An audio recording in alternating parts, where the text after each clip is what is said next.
What is this all about? Sorry? What's this all about? A thorough bag search has not found any concealments, but a swab test of his personal belongings has tested positive for cocaine. Mate, I just swabbed your phone then. I'm sure you can swab most of the things here and probably find the same reading, mate. And I think you would. We're not going to swab anymore. I think you would find that it's purely and simply because I live in a room with hundreds and hundreds of people trafficking through it. You shit all over the beds, all over the floor. So, mate, I can understand that with your bag. Yeah. But not your phone and not your toothbrush. Come over and see how it rolls and then tell me that you don't understand, all right? Don't tell me that you don't understand when you've never been there and you've got no idea. Hostels are high-traffic areas because they offer cheap shared accommodation for backpackers and partygoers. Shared bathroom, maybe 15 rooms. Wouldn't be surprised if someone's actually using their toothbrush. Wouldn't even know. But officers doubt this is the reason for the high cocaine readings. There is a concern he is carrying drugs on his body or internally. Whoever does a frisk, Yeah, look. I might send him for a scan as well. Okay. He couldn't explain why there was any cocaine readings there. He said he didn't use cocaine. His general explanation was that because he shares accommodation with quite a lot of other people in a backpacker's environment, someone else may have used or had contact with his personal items. This explanation still leaves doubt in the officers' minds. They want to check for any concealments on his body. But while the frisk is conducted, there has been a sudden development with another passenger at the other end of the terminal. We have a passenger, a female passenger at the barrier who's come from Vietnam. The officers have done a baggage search on her. They didn't find anything in her baggage that was consistent with her reasons for travel. So the officers detained her for a frisk search. She consented to that frisk search. We performed a frisk search on her, but she's pushed the officers away whilst performing that frisk search around her groin area.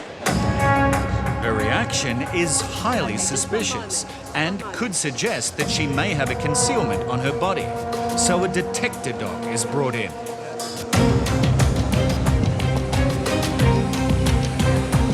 If the dog sits, it's a good indication the woman may be hiding narcotics.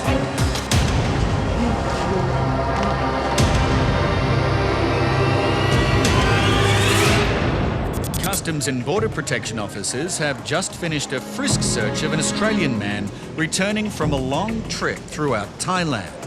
The search is negative, but officers need to make sure that he is not concealing drugs internally. Make sure you read the form, mate. Well, you're just going to scare me, aren't you?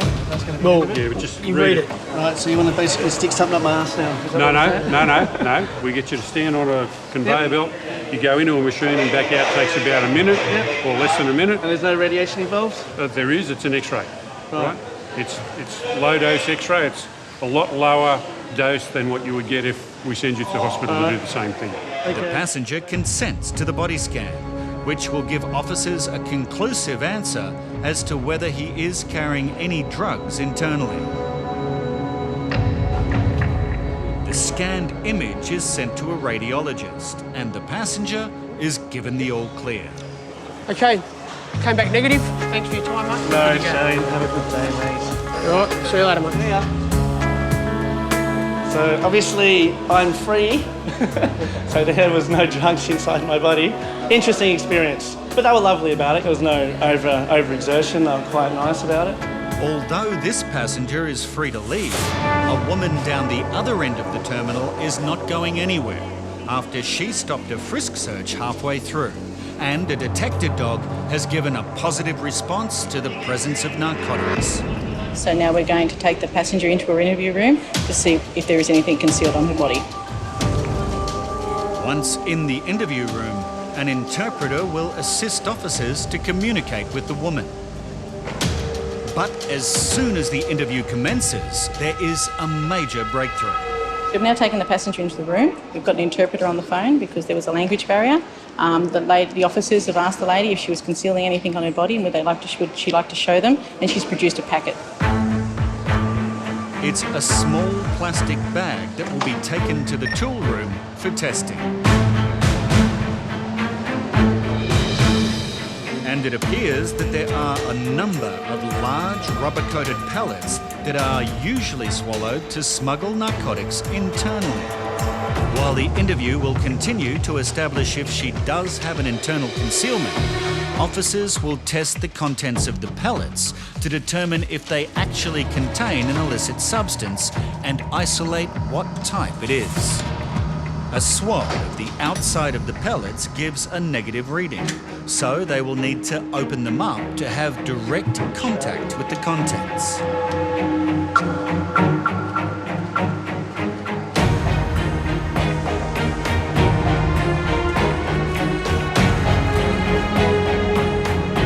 And now the officers are expecting a positive result. It is a strong one for heroin. And to confirm the reading, a heroin test kit will be used to double-check the results. The liquid should turn the same colour indicated on the pouch. It should turn green. Yeah, green. Beauty. And that's a perfect match. Yeah, we've done 2 lots of tests on the substance. Both have returned fairly strong results for heroin. So we'll just have to go back down and see how much else she can produce. It seems the woman was meant to swallow these pellets, but for some reason changed her mind. Possibly because if any were to rupture internally, the heroin could cause an instant and fatal overdose. In the interview room, the woman produces another bag of pellets, but officers are still worried that she has swallowed a few. So the process now is that the lady has consented to an internal search, and so we'll be contacting the Australian Federal Police, who will be then escorting her to hospital for the further examination.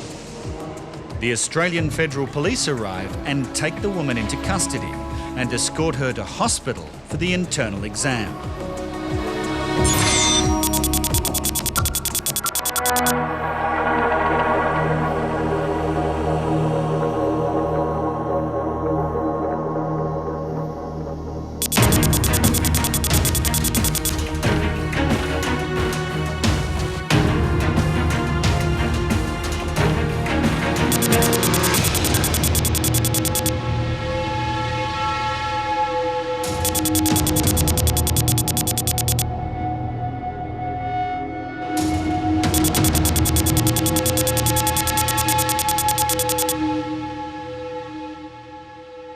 Today in Melbourne, a detector dog has reacted to the bags of both these men from India. Can you unlock this bag for me, please?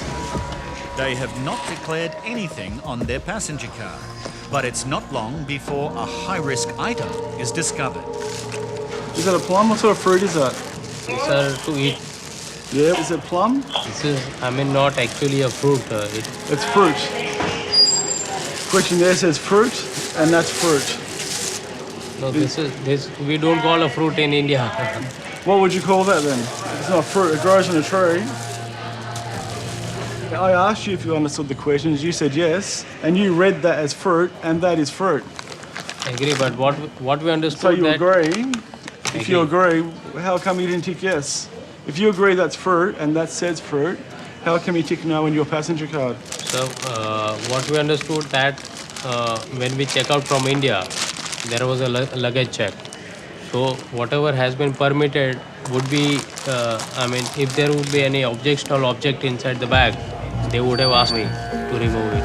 When you enter here, you have to abide by our requirements. That's why we ask you these questions.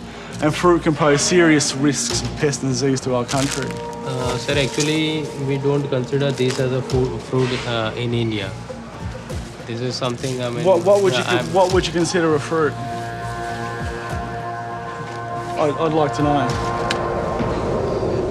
If you don't consider that a fruit in India, what would you consider a fruit?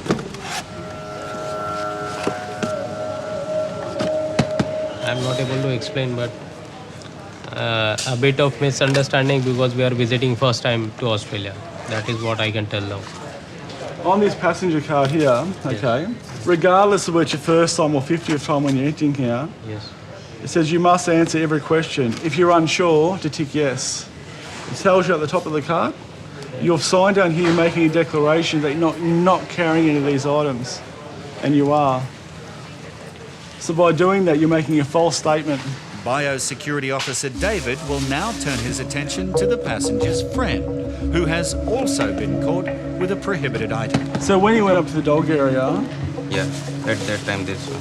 so why were these packed in your bag? Yeah. How come you didn't declare them?